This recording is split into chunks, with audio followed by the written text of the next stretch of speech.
cauchemar de Freddy, 58 minutes pour vivre, Cliffhanger, L'île aux pirates et Au revoir à jamais, revoilà donc Renny Harlin, réalisateur généreux s'il en est, avec un bel hommage à sa façon aux Dents de la mer de tonton Spielberg.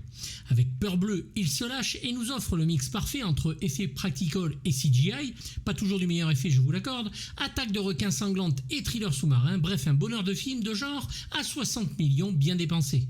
Beneath its glassy surface, a world of gliding monsters. Un tournage à San Diego et au Mexique dans les bassins que Cameron va utiliser pour Titanic et un réalisateur qui veut bluffer le spectateur entre des animatroniques et des images de synthèse 25 ans après Jaws. Nous voilà donc pas seulement face à l'un des plus gros prédateurs de la planète, mais de 3, et il faut avouer que cinématographiquement, et bien que rarement réussi, les films de requins fascinent toujours.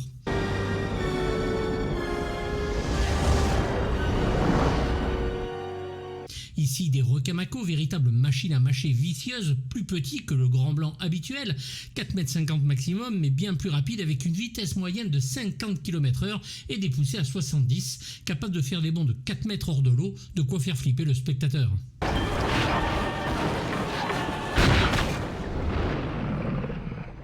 Les requins se retrouvent au centre d'expérimentation pour la maladie d'Alzheimer et seront modifiés génétiquement malgré l'interdiction, ce qui les rend plus malins et plus difficiles à buter.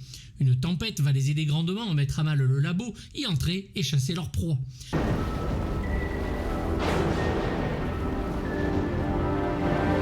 Le script va traîner un moment sur les étagères de la Warner, les effets n'étant pas capables d'assumer à l'époque les scènes voulues, jusqu'en 1997 avec le film Sauver Willy de Simon Windsor qui réussit l'exploit de faire croire à son orque, entièrement construit de toutes pièces par Walt Conti et capable de nager tout seul.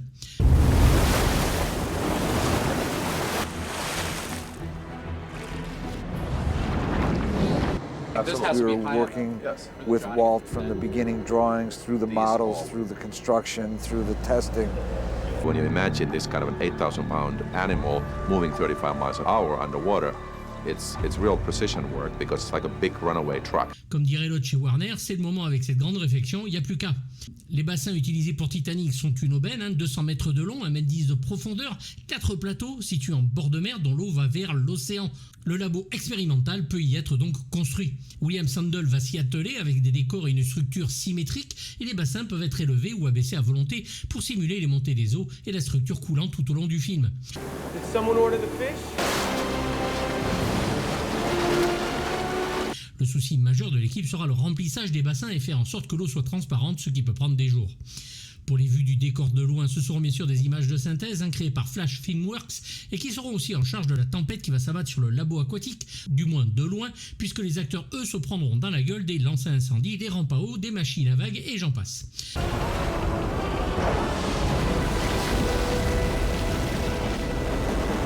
Renny Harlin va engager Stephen Windon à la photographie avec qui il a déjà travaillé sur Au revoir à jamais et bien lui en a pris avec une image qui est quand même très lumineuse et qui fait plaisir à voir et c'est exactement comment éclairer sous l'eau.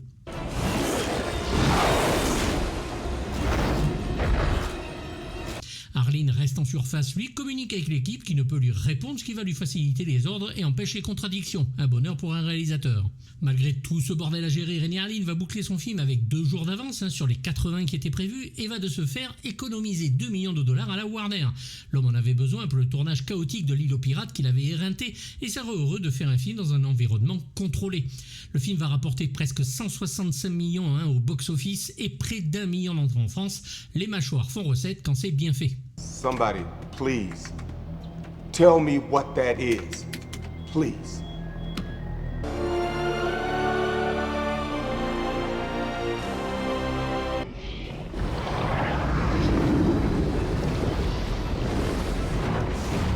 Peur bleue est un film à effet, donc un 480 plans, ce n'est pas rien, mais dans la moitié concerne le fait d'effacer les tuyaux qui alimentent les requins et que l'on enlève de façon digitale. Les trucages sont supervisés par Jeff O'Koon, qui a déjà travaillé avec le Renny. Jamie Dixon, lui, vient de fonder Hammerhead, sa société d'effets spéciaux digitaux, et va mettre en scène les requins en CGI du film.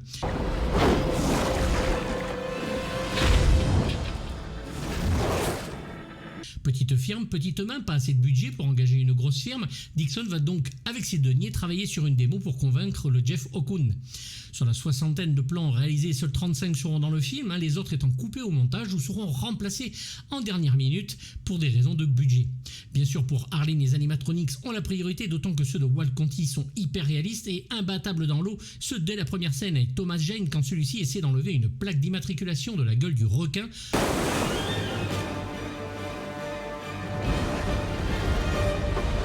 Plaque d'immatriculation qui est un hommage aux Dents de la Mer de Steven Spielberg, puisque c'est la même que celle que Richard Dreyfuss va enlever de l'estomac de celui qui l'autopsie dans le film. Louisiana. Walt Conti sera la première personne engagée sur le film avant même le réalisateur, et celui-ci va nous donner 280 plans avec des requins animatronics. La taille est respectée pour les deux requins de petite taille, les dents voulument exagérées, et le grand requin lui possède une taille fictive de 7,50 m. Ils auraient pu aller jusqu'à 10 mètres, mais le faire nager dans les coursives du labo aurait été impossible alors.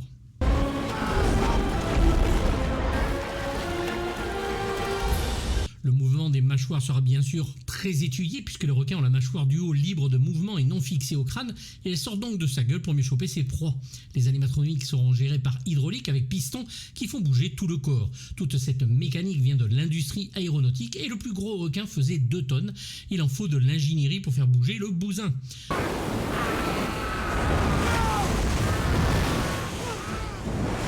The shark is all about teeth. And getting the teeth right was really, really important. That coupled with the jaws. Up to this date, everyone kind of makes these jaws that move together. But sharks' jaws actually float in their skull. They have a very peculiar, very specific kind of motion. Inside, it's actually quite complex. It's much more akin to aerospace technology.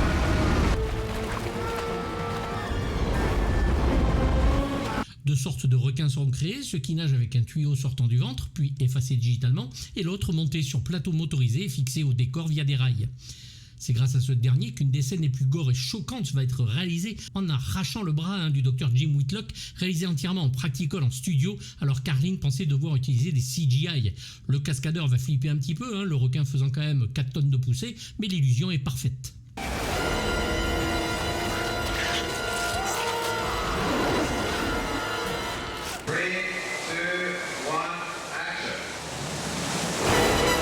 That was one of the more tricky shots, and initially everyone just assumed we were going to do it with visual effects and we're going to paint in the arm. We were able to program the shark to leap over, grab the arm, and rip it off. And we had 9 or 10 cameras going. It's something people haven't seen. There's no trickery there.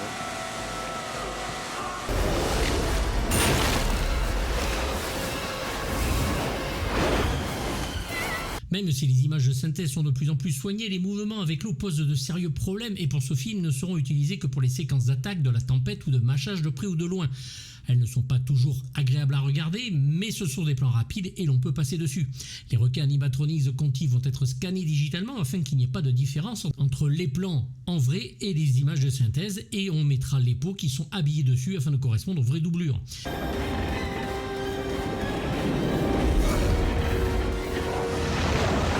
Bien sûr, pour les attaques, dont celle surprenante sur un des personnages principaux, tout est fait en image synthèse et l'on ajoute les gerbes d'eau obtenues en faisant tomber des objets lourds que l'on incruste après sur l'image.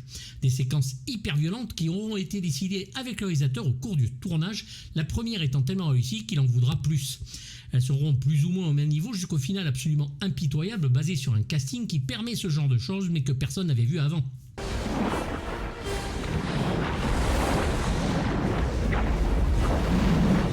Les plans rajoutés de ces attaques seront en fait réalisés par Industrial Light and Magic, appelés à la rescousse au dernier moment et travaillant bien sûr très bien dans l'urgence, ce qui d'ailleurs se voit vraiment mieux que sur les premiers plans.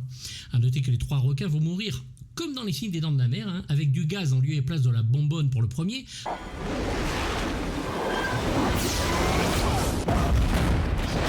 Fais-moi cette saloperie! De l'électricité comme dans le deuxième.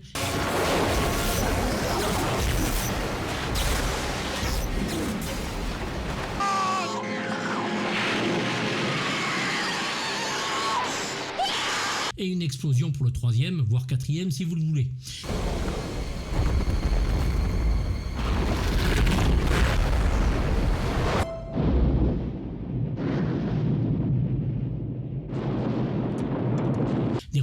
superbes qui nagent à reculons, de trouver leur chemin n'importe où, d'échafauder des plans d'attaque, mais bon Dieu, que c'est bon.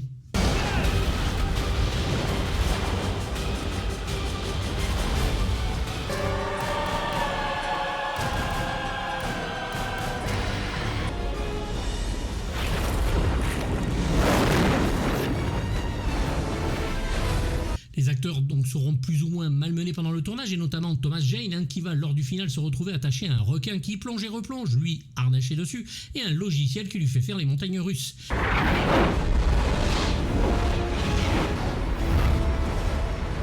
Ici en Carter Blake, spécialiste des squales, Thomas Jane se retrouve après quelques apparitions, notamment dans La Ligne Rouge de Terrence Malick ou Boogie Nights de Paul Thomas Anderson, dans son premier grand rôle. Il va être noyé, traîné par un faux requin de 4 tonnes, tombé d'une échelle, brûlé, frappé, bref un tournage difficile, mais pour lui très gratifiant.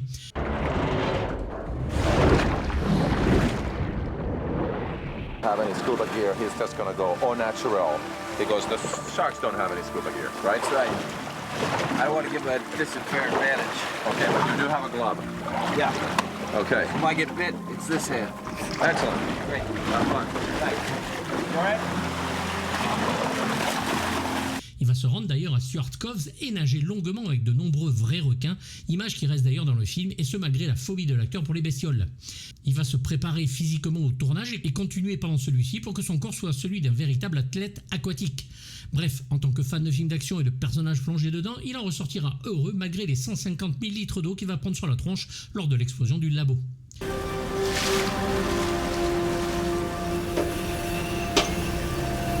Saffron Burrows et le docteur Susan McAllister en charge du projet et qui secrètement va manipuler génétiquement les requins, les rendant donc outrageusement intelligents. D'origine britannique, elle accepte le rôle pour le côté physique qui la change de ses rôles habituels. Travailler avec Renée Harlin se révèle compliqué, mais elle s'accroche et comme le dit le réalisateur, sa petite ressemblance avec Gina Davis vient de ses goûts personnels. Jim and I used gene therapies to increase their brain mass. As a side effect, the sharks got smarter. Elle devra faire contre mauvaise fortune bon cœur, comme ses collègues entre le froid, l'humidité permanente ou les hauteurs et le vertige qui l'inspire. Un bon verre de vodka sera offert par le réalisateur après le dernier plan de tournée et l'actrice se mettra en petite tenue façon replay pour notre plaisir.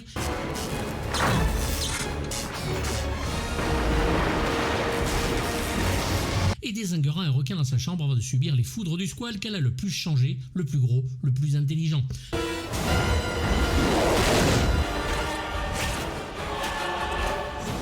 Un moment inoubliable que personne ne voit venir, une grande scène de film. Now you've seen how bad things can get and how quick they can get that way. Samuel L. Jackson est l'acteur pivot du film, le seul que les spectateurs de l'époque connaissent vraiment, en tout cas dans la première partie du film. C'est par lui que l'on va découvrir le laboratoire et l'histoire qui prend le ton et le jeu principal par sa stature de star. We're going to pull together and we're going to find a way to get out of here.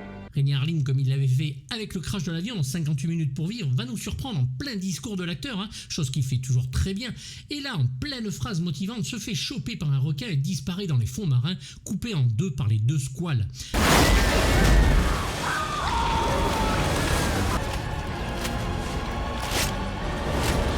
Un grand moment qui nous fait passer de qui va s'en sortir à tout le monde peut y passer. Please, baby. Okay. See Daddy smile? LL Cool J est le chef cuisinier du labo et prêcheur devant l'éternel, Sherman Dudley. C'est par lui que l'humour arrive souvent avec une bonhomie naturelle et un jeu d'acteur toujours très bon.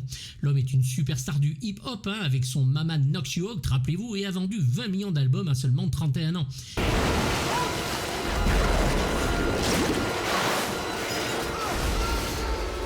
Il va passer au cinéma et à la télévision avec une facilité déconcertante, de la manière forte de John Badham à l'enfer du dimanche d'Oliver Stone et cartonné bien sûr dans la série NCIS Los Angeles en Sam Hanna.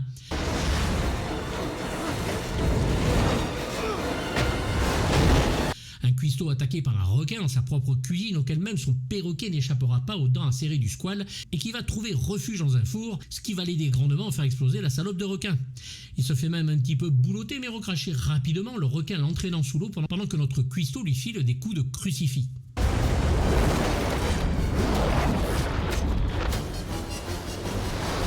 LL Cool J va écrire 2 chansons pour le film, et notamment Deepest Blue dont il est assez fier et qui fait le générique de fin. L'acteur étant très religieux, il va s'impliquer dans la création de son personnage.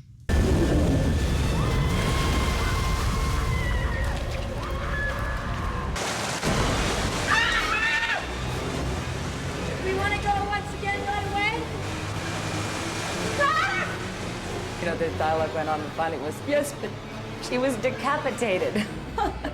Janice Higgins est interprétée par Jacqueline Mackenzie, amante de Jim et océanographe, et qui va plus servir de bouffe à requin que d'une réelle intensité de personnage.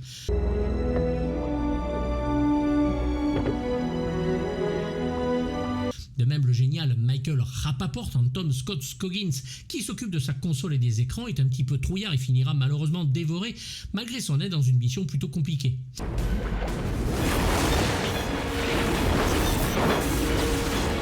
Do a certain kind of a stunt where it looks like he's being grabbed by the shark, and when those elements are put together, it seems pretty real.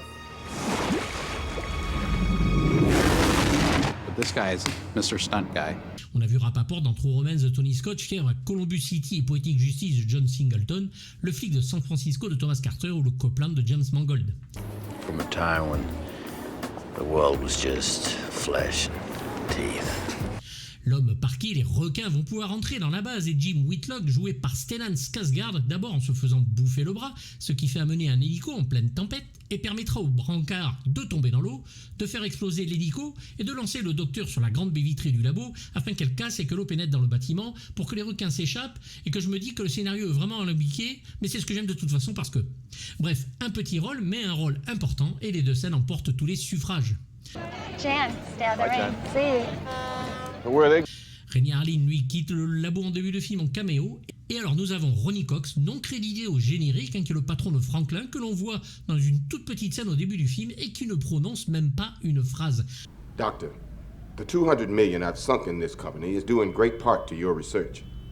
Un vrai gâchis de talent et de rôle pour un acteur que l'on adore, mais c'est comme ça, il est juste assis sur son siège et il sourit.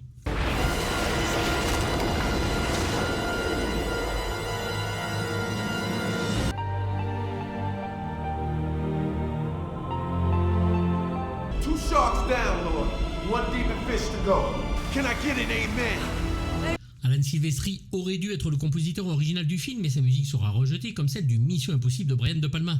Trevor Rabin fait partie à l'époque de l'équipe Teuton Mediaventure de Hans Zimmer et sort juste de production Bruckheimer dont Armageddon qui a cartonné.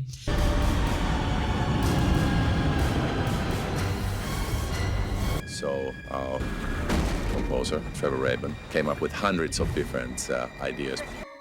Coming up with a theme for the Sharks was probably the most important single musical element. In this film, the more ominous or threatening instrument is actually kind of a calm piano kind of sound. Il va utiliser des claviers, des guitares au riff acérés, des chœurs puissants et étonnés, même s'il n'échappe pas à la musique bourrine du studio et a du mal à calmer le jeu, le film ne lui en laissant de toute façon pas le temps. Le Trevor va faire ce qu'il sait faire de mieux et donner un maximum d'effets pour souligner parfois un peu lourdement des images.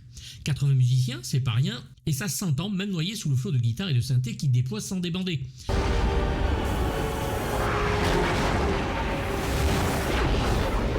Un album du score sort chez Varese et une compilation de chansons chez Warner, sans grand intérêt pour la deuxième, si ce n'est les titres d'LL Cool J. Trevor Rabin est obligé de se démarquer de toute façon de la musique de John Williams sur Les Dents de la Mer et proposer une autre approche imprévisible, malgré tout avec un thème de requin assez innovant. L'ex-guitariste de Yes nous sort donc le grand jeu, excitant, inquiétant et dont les adjectifs sont plus positifs que ce que j'aurais pu entendre si je n'avais pas fait l'effort de jeter une oreille à la musique.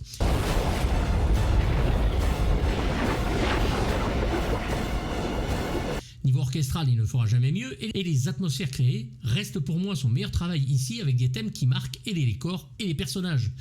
Les passages sont aussi émouvants comme lorsque l'équipe se noie dans le bassin afin d'accéder à la surface sous les mots du prêcheur. Anarchy reste le morceau le plus dingue à écouter, un chaos musical maîtrisé de part en part, un régal de déchaînement d'orchestre où cela n'arrête non seulement jamais mais va monter en pression comme pas possible.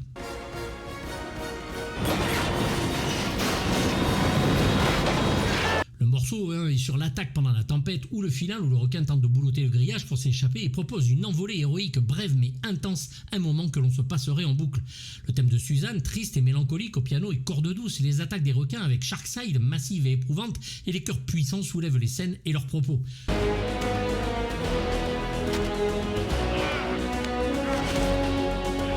Une musique percutante donc, dont les sessions d'enregistrement confirment tout le bien que je pense de la musique. Une rareté chez moi, une rareté je vous dis, une très bonne musique.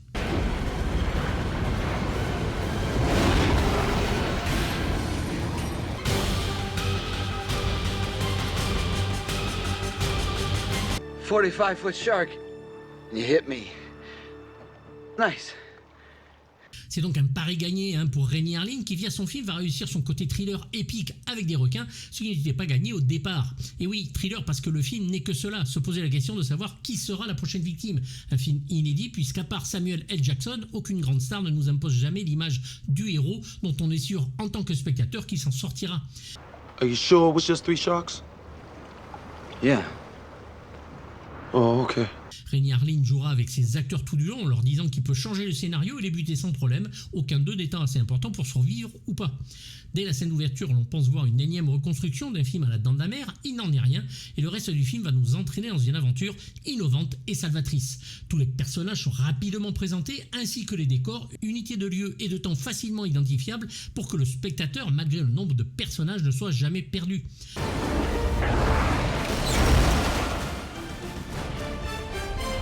Le film est claustrophobique, impressionnant, fonctionne toujours très bien, avec des morceaux de bravoure, enfin de tuerie et d'attaque qui restent en tête et font plaisir à voir.